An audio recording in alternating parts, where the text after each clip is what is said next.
A quem nos assiste, sejam bem-vindos. É um prazer estar mais uma vez falando com todos aqueles que têm a paciência e a curiosidade de ver essa iniciativa da Associação dos Antigos Alunos da Faculdade de Medicina da USP, que busca trazer aqui, então, colegas ou não colegas, mas pessoas que tenham realizações, temas e projetos que possam ser do interesse não só do antigo aluno, mas também da comunidade em geral, porque afinal o que o médico faz, os outros fazem também, exceto a medicina, né? Ou deveria ser assim.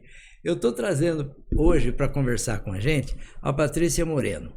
E a Patrícia Moreno tem um legado muito interessante para contar para a gente e uma realização ainda em andamento, mas ela frequentou a faculdade por um bom tempo, tem um histórico lá dentro. Patrícia, eu pediria que você se apresentasse e nos falasse um pouco sobre a Patrícia na Casa de Arnaldo.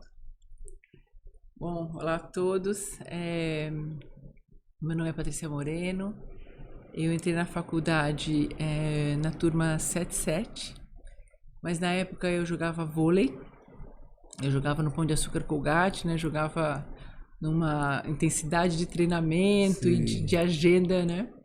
E quando eu entrei, eu tinha a rotina dos treinamentos, então eu entrei, às vezes eu aparecia na faculdade, puxa, hoje tem prova, né? Mas então eu fiz o primeiro ano nesse ritmo, né? Jogando, e em seguida eu fui jogar nos Estados Unidos, porque eu fui convidada para jogar college, né? Universitário americano. Sim. Então eu fui para lá e depois eu retornei para a faculdade. Eu tinha saído no segundo ano, mas teve uma reforma curricular, então eu completei o curso com a turma 82 em 1999. Entendo. No quarto ano da faculdade eu comecei a remar, né, a frequentar a raia da USP. Sim.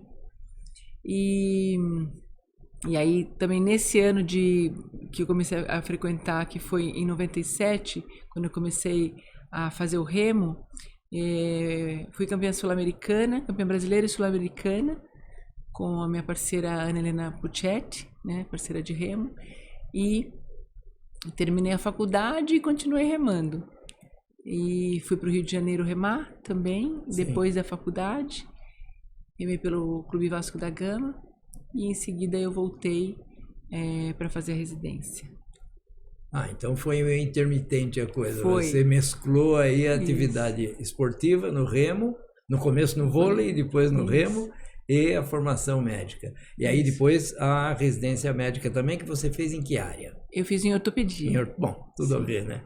Sim, o tempo que eu fiquei no Rio de Janeiro como remadora, eu completei uma especialização, uma pós-graduação em medicina do exercício e do esporte, enquanto eu estava lá, né? Porque eu sempre tentei levar paralelo a vida acadêmica com a vida esportiva. Então, dificilmente estava fazendo só né? Até essa época. Então, eu estava treinando no melhor nível que eu conseguia, mas eu estava sempre mantendo a vida acadêmica paralela, né? Então, e aí eu voltei e aí eu fiz a residência em ortopedia. Em ortopedia. E na ortopedia você acabou fazendo especialização? Sim, eu fiz ortopedia pediátrica. Não foi esportiva? Não, é interessante que eu voltei, eu comecei a fazer a residência em ortopedia, primeiro ano, e eu, crente que eu ia fazer ortopedia, crente que eu ia fazer medicina esportiva. Então eu estava no primeiro ano já pensando em fazer o joelho, não, acho que eu vou fazer ombro, pensando em fazer ombro, já fazendo os treinamentos em artroscopia, mas aí eu frequentei um curso nos Estados Unidos no final do meu R1, no final do meu primeiro ano de residência. Sim. São 3 anos na ortopedia, que era em correção de deformidades pediátricas, né? Porque na verdade a gente fala que a ortopedia é orto, corrigir, sim, pedia, crianças, então que a raiz do nome é corrigir as crianças, que ortopedia pediátrica até é redundante, né? Mas era um curso de correção de deformidades, na maioria pediátricas, que eu gostei muito. E aí no segundo ano eu fiquei assim ainda fazendo um treinamento ali para fazer ombro, mas quando eu fui novamente a esse curso, que eu fui repetir o curso, esse curso de princípio de correção de deformidades, aí eu tive certeza, não, eu quero fazer essa correção de deformidades, porque eu também gostava muito de criança, sempre gostei muito de criança. Eu não fiz pediatria, mas eu falei, puxa, eu gosto tanto de criança, eu gostei muito dessa, né, assim, dessa habilidade aí de corrigir as deformidades pediátricas. E ainda de uma forma precoce, né? Porque realmente você está fazendo uma correção que tem a ver com o resto da vida, né? Sim, exatamente. É uma especialidade clínico-cirúrgica?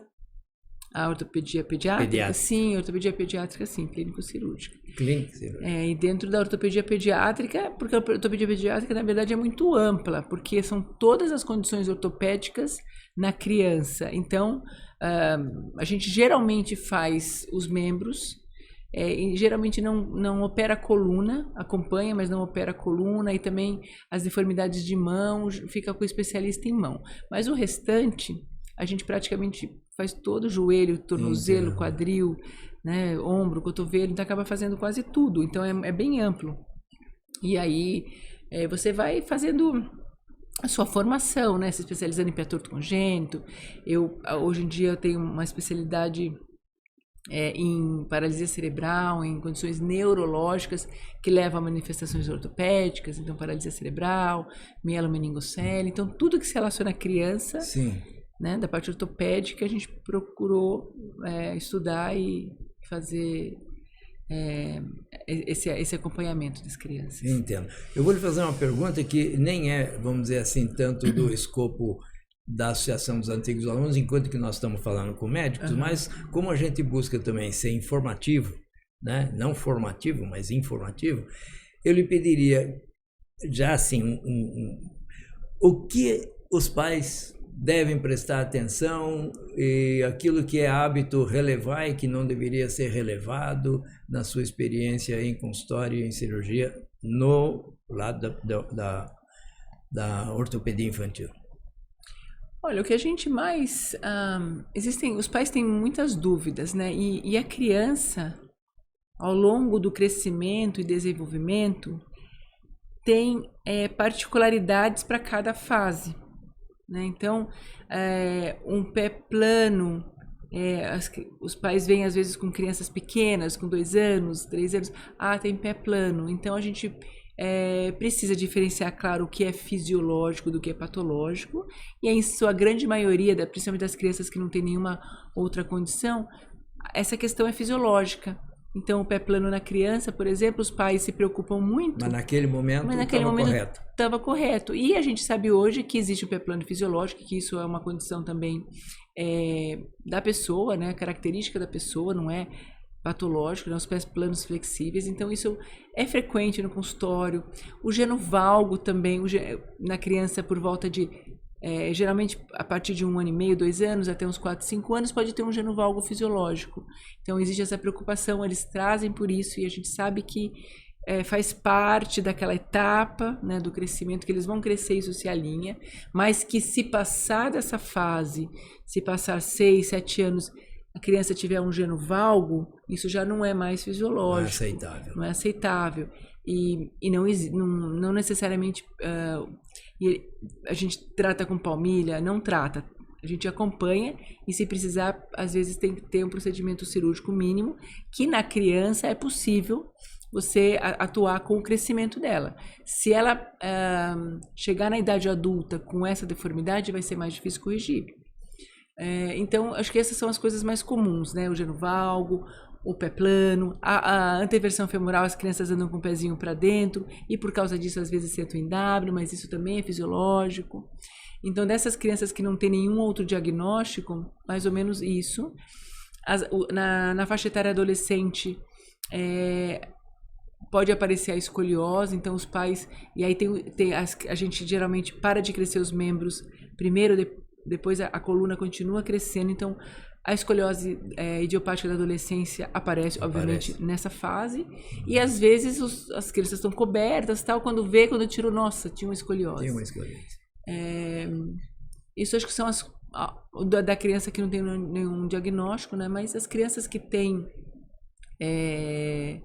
diagnósticos, aí já tem bastante coisa. Existem também outras patologias que levam a alguma alteração ortopédica. Eu sou oftalmologista. Na oftalmo a gente tem, por exemplo, o estrabismo vertical, que dá posição de cabeça Sim. com correspondente alterações de coluna. Então, já tive vários casos de encaminhar para a ortopedia, o que o pessoal até... Mas é para ir na ortoptista, para ir na ortoptista que vê o desvio do estrabismo, mas também no ortopedista, porque está manifestando essa alteração. Então, deve ter uma interface muito grande com outras especialidades também, né? Muito o próprio grande. crescimento, né? Sim. A gente, por exemplo, numa das áreas que a gente trabalha, que é com que a gente chama de neuroortopedia, que são as condições neurológicas que dão manifestações ortopédicas, então, o carro-chefe é a paralisia cerebral. Então, a gente tem a paralisia cerebral, ela leva a múltiplas comorbidades. Primeiro porque ela é um espectro, né? Ela tem desde uma pessoa que tem um quadro leve até uns quadros muito graves, que podem ser por diferentes causas, entre elas alterações cromossômicas. Então, essas crianças podem ter muitas outras comorbidades, né?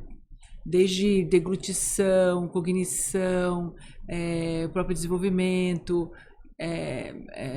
deformidades ortopédicas como escoliose, contraturas graves, luxação do quadril, alterações... Aí você vai ter alterações ósseas, de densidade mineral óssea, né, osteoporose, vai ter questões fonoaudiológicas, né, de fala, de comunicação. Então, tem essa parte motora que precisa de fisioterapia. Então, assim, é uma criança que demanda muita interação. Multidisciplinar, realmente, muito, né? muito. Lá no HC, eu sou assistente do HC. Sim. Eu fiz a residência e fui contratada. Na pediatria ou na ortopedia? Então, na ortopedia. Na ortopedia. Ah. No prédio, ali no Instituto de Ortopedia. Sou assistente da ortopedia. Mas a gente tem um grupo que a gente chama de neuroortopedia, que na verdade é um centro, a gente chama é o Centro Integrado de Neuroortopedia. Ele é um centro da faculdade, né? A faculdade hoje em dia tem os departamentos, tem os centros interdepartamentais. Sim. E nesse grupo são 12 especialidades para avaliar a criança com paralisia cerebral. E às vezes tem que chamar alguém ainda de uma especialidade que não está no grupo, né? Às vezes sim, porque de tudo, gastro, fono, otorrino, neurofisiatra, sabe? Aí os profissionais, fono, físio, TO, psicologia, serviço social. Fora o lado da família ainda, né? Isso, e para ajudar a família. Exato, por isso a gente tem também uma assistente social no grupo, para ver essa questão da família, psicóloga. Então a gente fala que essa parte socioemocional bastante importante. E nós lá temos, lá no Instituto de Ortopedia, nossa principal missão é operar as crianças, né? Porque a reabilitação é feita no Luci Montoro, né? Do INREA, e nós lá fazemos as cirurgias, assim como a neurocirurgia também faz algumas cirurgias de espasticidade, né? Então, para preparar essa criança para a cirurgia, depende muito dessa interação. E o pós também, né? E o pós. No que tange a família e os cuidados pós. Sim, mas você tem um outro trabalho que você desenvolveu, não é? Que é relacionado ao remo. Sim. Conta pra gente como é isso aí.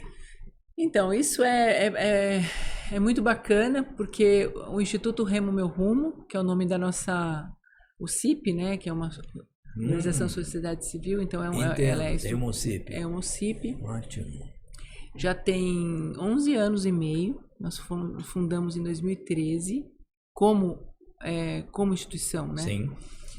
E veio assim, e eu falo que acaba unindo os pontos da minha vida, né? Porque a ideia veio de quando eu treinava, porque depois que eu fiz a residência, eu fiz um fellowship fora, e aí voltei, e aí eu entrei no IoT como assistente. Sim. Isso foi em 2009.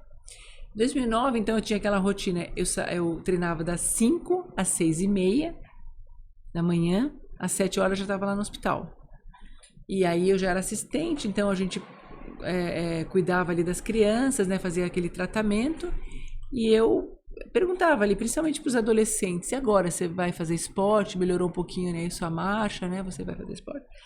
Eles olhavam assim para mim, olhavam assim para trás. Eu, doutora, mas não, eu sou afastado da educação física, eu não faço isso. Eu falei, mas você pode. Entendo. Ele já se estigmatizava como alguém que nunca teria acesso àquilo. E às vezes não tinha oportunidades de um esporte adaptado para ele, ou um local, ou que a escola incentivasse essa adaptação, porque é possível muitas vezes fazer uma adaptação para a criança participar, a criança que tem alguma deficiência participar, mas a gente está melhorando nesse sentido, mas a gente, assim, em 2009, quer dizer, cada ano a gente melhora, mas nessa época, então, ele falou, não, eu não faço, não é para mim, não né? É pra mim. Ninguém me Basicamente aceita falou também, isso. Né? E eu falei assim, não, então é o seguinte, aí eu fui no clube, né, nessa época que eu treinava e falei e tinha um setor de para-remo, né? Remo e para-remo. Então tinha alguns atletas. Eu falei, eu não posso trazer uma outra criança assim aqui pra gente experimentar?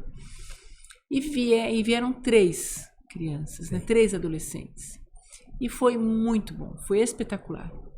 Então assim, foi algo assim muito transformador para esse jovem e as famílias. Foi muito transformador. Então ele veio e assim, desde a parte física, porque a gente percebia que a espacidade que ele tem para andar, para fazer os outros movimentos, no remo não tinha, por ser uma cadeia cinética fechada, o centro de gravidade próximo ao solo. Particularmente na paralisia cerebral. Na paralisia cerebral não aparecia a espacidade durante o remo. Eu falei, nossa, mas que fenômeno interessante, né? E isso eles iam lá participando. Eu falei, nossa, isso é muito bom, seria muito bom. Mas a gente estava num clube, um clube social esportivo, então eu falei, olha, não dá para eu trazer muita criança. E além do mais, os clubes as crianças que vêm para esse clube, provavelmente teriam que ter almejar alguma coisa competitiva. Sim. E eu falei, mas tem muita gente que não vai se competir, né? Não é todo mundo que vai. Mas pode colher o benefício, claro, sem dúvida. Do esporte. E eu fiquei com isso na cabeça, e aí porque eu então uni ali então a minha parte esportiva com a minha parte de profissional, né? Como médica de criança, na parte motora, no esporte. Então a gente dava aquela continuidade do tratamento no esporte. Puxa, então agora eles já estão melhores, vamos participar. Porque o que se fala hoje em dia realmente é aumentar a participação. Sim. Porque o conceito de saúde ele é ampliado, ele já não tem mais a ver só com as estruturas anatômicas, tem a ver com participação, né? Com interação com a sociedade e com o meio que eles vivem. Então, uma pessoa que tem todas as estruturas funcionantes e às vezes não faz nada, tal, fica sedentário, tem muito menos saúde do que uma pessoa que, apesar de alguma limitação, participa, vai à rua, vai fazer. Uhum. Então, fiquei com isso. E aí eu falo outro ponto, porque daí, então a minha amiga Helena Puccetti, que era minha parceira de barco aí no Sul-Americano, o Cândido Leonelli, que era um amigo remador, que era um executivo que hoje é médico, ele se formou aos 76 anos. Poxa! E o meu marido, que é o Ricardo Macéia, nós nos unimos e formamos e fundamos essa ONG, né, em 2013. Então ela existe desde 2013, tem 11 anos e meio. Já passaram mais de 800 crianças pelo projeto. Que beleza! É um projeto bem grande. Ele é considerado um dos projetos modelo da Lei de Incentivo ao Esporte, como projeto social. E hoje, assim, atualmente, ativos tem 160 crianças, por exemplo. Então, e treina na raia da USP? Treina na raia. Então, lá é um projeto. E o projeto não a gente fala que é remar mais que um esporte ou é mais rumo do que remo, porque a gente tem uma atividade que é além do esporte. Então, eles vão lá para fazer o esporte remo, mas tem fisioterapia, serviço social, psicologia para eles e para as famílias, né? Principalmente o serviço social que lida com as famílias. Então, é um serviço de saúde, mas que o remo é o mote, digamos assim. Sim, entendo. Mas as crianças vão para lá colher muitos outros benefícios de sociabilização, de autoimagem, de realizações, essa coisa toda. Isso. Quer dizer, a gente não consegue se colocar no lugar, mas consegue imaginar né? O que muda a vida de uma criança nessas condições e da família, né? Exato. Porque passa a ter uma visão muito diferente do potencial, né? De todos os N potenciais que nós temos, mas que alguns só são catalogados como os úteis, né? Na verdade, são muitos outros talentos que nós temos que não se percebe que eles podem ser aproveitados e até não só no proveito da própria pessoa, mas também social, né? Essa contribuição toda.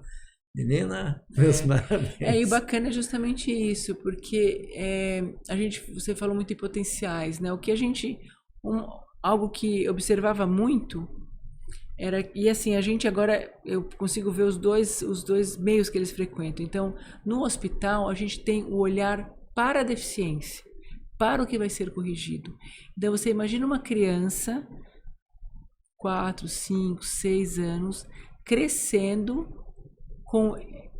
com esse foco na deficiência dela. Exato. Então, ele senta ali na frente do médico, e ali nós até mesmo lidando até com um volume de pessoas, né, meio rápido, ninguém tem intenção, mas a gente acaba falando disso. Então, olha para os pais e fala, isso aqui tem essa limitação, tal, eu vou fazer isso, eu vou fazer cirurgia, eu vou fazer botox. E o que passa na cabecinha deles? Primeiro que aquilo, puxa, alguma coisa está errado comigo. Né? E quando eles são crianças, eles não conseguem ver nada errado. E como está errado, eu brinco. Sim. Eu tô ótima brincando. Isso é o que eu conheço, é o que eu vi, não me falta nada. Exato, eu tô ótima brincando. Isso vão me colocar numa mesa de cirurgia, vão me operar, vão me colocar botox, vão me colocar fisioterapia. Então, assim, é uma infância, a gente fala, é uma infância perdida, né? Porque muitas dessas crianças, a agenda deles, imagina uma criança com paralisia cerebral, segunda fono, terça físio, quarta TO. É que nem o paciente de UTI, né? Trocam as equipes, mas o paciente é o mesmo. Então, né? ele, na infância, ele passa por isso. Deixa de brincar para ir nas terapias, né? Então, ele é o garoto diferente, inclusive, né? Sobre todos os aspectos. Não só pela paralisia, mas também pela rotina, pela agenda dele, que é uma agenda distinta de todos os outros. Exatamente. Então, isso a gente percebe, né? Então, como será que isso vai afetar a criança? Obviamente vai afetar a criança. Assim, no desenvolvimento dela, né? Na autoimagem dela, como você disse agora. Então, quando a gente leva essa criança, tira desse ambiente hospitalar, não tira, mas... Sim, alivia. Muda um pouco, né? E vai para um ambiente onde ele vai fazer a reabilitação dele, ou a habilitação, ou a fisioterapia, ou o desenvolvimento dele dentro de um ambiente que o olhar é para o potencial dele, para as potencialidades dele, e ninguém está nem aí se ele não consegue fazer uma coisa, porque a gente está... Você consegue mexer o bracinho? Ótimo. Você consegue um pouquinho da perna? Ótimo. Você consegue remar sentadinho na sua cadeira? Ótimo. Então, existe uma valorização do que ele pode fazer. E ele começa a sentir muito bem com isso. Muito bem. Entendo. Eu quero te dar contar uma historinha que me ocorreu aqui agora. Um dia eu fui ver, num sábado, uma competição de natação dos meus filhos. Eles têm 4 anos de diferença de um para outro. Hoje um tem 42, outro tem 38. Mas na época um tinha 9 e outro tinha 5. Mas vamos lá. E eu observei, caíram na piscina, nadaram. Um chegou em segundo, outro chegou em quarto. Na hora de entregar as medalhas, o dono da escola, o diretor lá, entregou a medalha de primeiro lugar para os dois. Eu falei, a gente já sempre pensa errado, né? Eu falei, será que é só porque eu vim aqui assistir que ele vai querer dar primeiro lugar para meus filhos? Mas fui lá falar com ele. Papai, olha, eu notei que o meu filho chegou em quarto lugar, outro chegou em segundo, e o senhor deu o primeiro lugar para os dois. Ele falou, não, é que não é como você está pensando. Você deve ter notado que quando eles foram para a piscina, tinha garoto de 12 anos, tinha garoto de 9 anos, eles não estavam competindo um com o outro. É que eu não posso pôr um de cada vez. Eles estavam competindo cada um consigo mesmo. Sim. Então, se os seus filhos pegaram o primeiro lugar, é porque provavelmente eles foram os que mais evoluíram. Eu acho que esse é o raciocínio aí, né? Em que a criança está, na verdade, colhendo a evolução dela. Na hora que ela fala, eu que não podia nada, não, eu posso, né? E eu passo a competir, porque criança é lúdica, ela quer joguinhos, então ela compete com ela mesma, né? Tem uma outra história bonitinha, porque lá no Instituto Remo Rumo é uma outra coisa que eu vou salientar que é muito legal. E daí eu conto essa história, mas a gente começou com deficiência física, porque, claro, eu sou ortopedista, tinha as crianças Sim. com deficiência física, a hemimelia fibular, que é um encurtamento, uma ausência de osso, ou ausência parcial total, aí tinha a paralisia cerebral, tinha questões de quadril e tal. Mas com o tempo veio uma demanda para outras condições, né? Então, condições cognitivas, aí tinha síndrome de Down, aí depois veio uma demanda muito alta para autismo, e a gente começou a abrir, porque a gente não queria falar não. Assim, a gente não pode falar não para essas crianças. Então, vinha a mãe pedindo, meu filho tem autismo e tal, mas a gente sabe, claro, não é todo tipo de autismo que se encaixa, mas os que podiam se beneficiar, a gente aceitou. Então, veio então, deficiência visual, deficiência auditiva, e aí vinham os irmãos, os amigos, e aí começaram a remar. Então, assim, hoje em dia, 20% das crianças que estão lá não têm deficiência. Então, é um ambiente realmente inclusivo. Ótimo. Lá, criança, a gente fala que o nosso público é de 6 a 22 anos, 6 a 22 anos estão lá fazendo iniciação esportiva no remo e na canoagem. Então, é um ambiente inclusivo. Então, tem crianças que têm deficiência, às vezes eu tenho pacientes que eu atendo que tem coisas mínimas, tem uma osgood-Schlatter, machucou o joelho, melhorou, vai para lá, começam a remar. E muita criança até gostou e ficou. Mas aí tinha um colega e ele, conversando com ele, eu conversando com a esposa dele.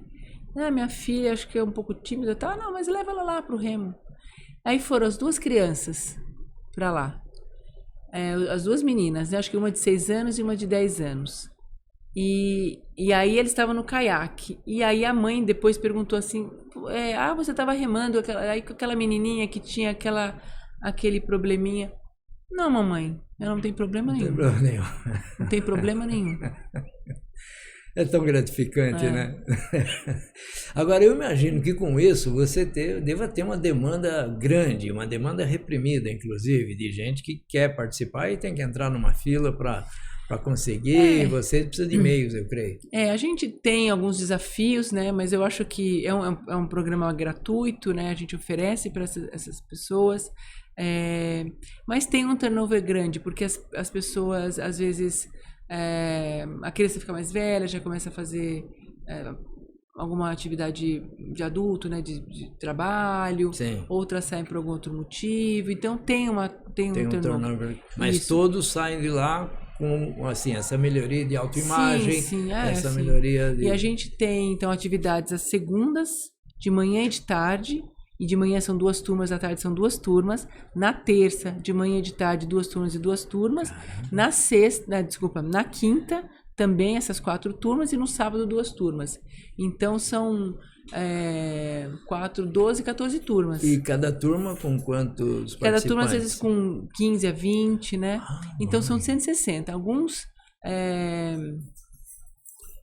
Então, isso, 10 a 15 Sim. por turma. Então, por período, fica por volta de 20 a 30. Algumas repetem. Então, assim, mesmo as turmas sendo de 15 a 20, tem umas que fazem 2 vezes por semana, porque isso é livre, né? Mas como nós não moramos numa cidade, né, o deslocamento não é tão fácil, e as crianças vão para a escola, depois vão ter que pegar o transporte público, ou pegar atende, algumas vêm de carro também, e nem todas moram perto, então, assim, nem todas conseguem vir mais de uma vez na semana. Mas... Perfeito. Mas eu até fiz essa pergunta levantando a bola para você cortar, voltando lá no vôlei, que é a seguinte... Se tem essa demanda toda, se tem esse trabalho tão bonito para fazer, e nós estamos falando por uma associação de colegas médicos, e para quem mais quiser ouvir, como é que a gente ajuda? Ótimo. Então, vocês podem entrar no site remomeurumo.org. remomeurumo.org.br. Isso. Eu acho que existe espaço para voluntários, espaço para ajuda também, contribuição financeira, tem lá toda a orientação, tem o Pix. Nós lançamos um livro, né, com a curadoria do meu esposo Ricardo Macéia, com autores da área da medicina, né, da área da saúde, Sim. do esporte e do terceiro setor, né? nem todos assistem todos os podcasts, um assistem outro, então eu vou repetir. Aquela nossa faculdade, você abre uma gaveta, tem coisa que você não imagina, abre outra, tem coisa que você imagina. Quer dizer, quem podia imaginar, entre outras coisas que eu já apresentei aqui, que você, oriunda de lá, né, e usando a raia da USP, essa motivação toda do IoT e esse trabalho todo que você fez, estava fazendo um trabalho bonito assim. Doutora Patrícia, meus parabéns. Obrigada. Disponha da nossa associação, vamos divulgar sim, tá? Eu quero dizer que a gente tem orgulho cada vez mais. Cada entrevistado que vem aqui, que é oriundo da nossa escola e que cria modelos para serem copiados, é a nossa bandeira, é isso que a gente acredita, só que tem que ser divulgado. E esse aqui é o meio de divulgação, então, por favor, use. Não, ótimo, ok? ótimo. Eu me despeço e peço para todos os colegas que lembrem disso. Existe um trabalho sendo feito com essas características tão lindas, né? E nós podemos contribuir, nós podemos ajudar, tá? Voluntariamente, por via de equipamento, por via de ajuda financeira, seja o que for, indo ver o filme, comprando o livro, tudo aquilo que lhe caber fazer e você achar que é do teu interesse como antigo aluno da Faculdade de Medicina. Eu quero te agradecer muito, Patrícia. Muito obrigada. Eu que agradeço a oportunidade. Saber que estamos obrigada. rodeados de pessoas como vocês, nos deixando mais orgulhoso cada vez. A Associação dos Antigos Alunos agradece a vocês todos que tiveram o carinho de nos ouvir, de nos assistir, de conhecer esse trabalho tão bonito. Repito, críticas e ideias e sugestões façam para que a gente saiba mais da nossa escola. E estava lá, guardadinho numa gaveta, escondidinho, trabalhando, né? E a gente não sabia disso. Muito obrigado mais uma vez, meu bem. Obrigado a vocês.